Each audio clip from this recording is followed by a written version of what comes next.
Now let's talk about the purpose of apocalyptic literature. Why would people write such books? Now, first of all, when you read our book of Revelation, you will see that this book is describing a tremendous crisis.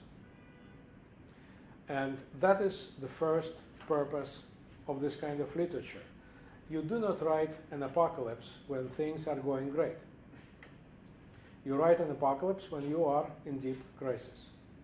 Now, this can be a different kind of crisis: economic crisis, political crisis, social crisis, spiritual crisis. It can be a real crisis, or it can be an imaginary crisis. Sometimes people imagine that they are in crisis while they are doing more or less fine. But no matter what kind of crisis, there should be a crisis, because apocalypse is always a response to the crisis, an attempt to find a solution. Now, the second purpose of apocalyptic literature is to protest.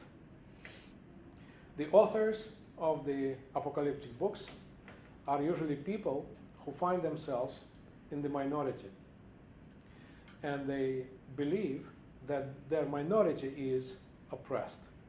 So to write an apocalypse is to protest the oppression.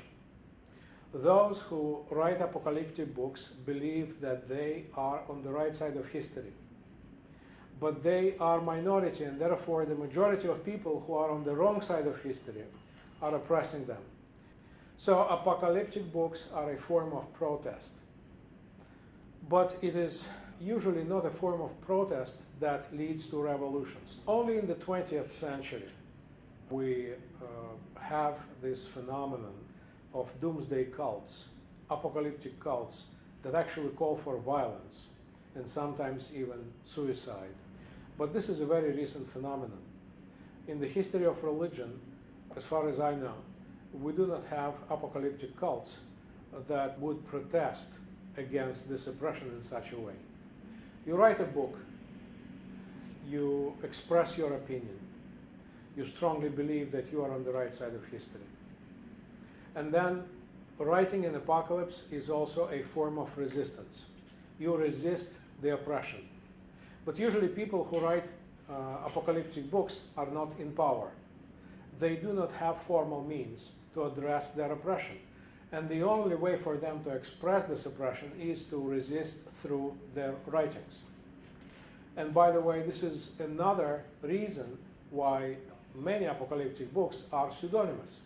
When you write something against the establishment, you often do not want to identify yourself, because you may be imprisoned, executed, etc.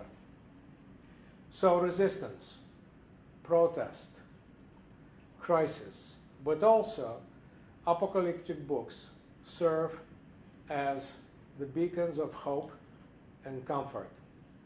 And that may seem surprising, especially after you read the book of Revelation, which is very violent. How can you find hope and comfort in violence and, the judgment day, resurrection, and hell? Now, the reason for hope and violence is clear. People who write this book and people who identify themselves with this book, since they find themselves in the minority, they still believe that they are on the right side of history. And when history ends, an apocalypse is talking about the end of history. When history ends, God will judge all the people and will prove those people right and other people wrong. God will expiate all the injustices, and God will deliver the justice. And the justice for those people, as they understand it, is that they are worthy of salvation. So in spite of having no power, in spite of having no formal authority, in spite of having no social standing, these oppressed groups think of themselves as the final winners of salvation in the end of days. And that gives them hope and comfort. That's why many Christians are looking forward to experiencing the apocalypse. which may sound very strange because the apocalypse presupposes disasters. But they are looking forward for the second coming of Jesus because they believe that they will be taken to heaven.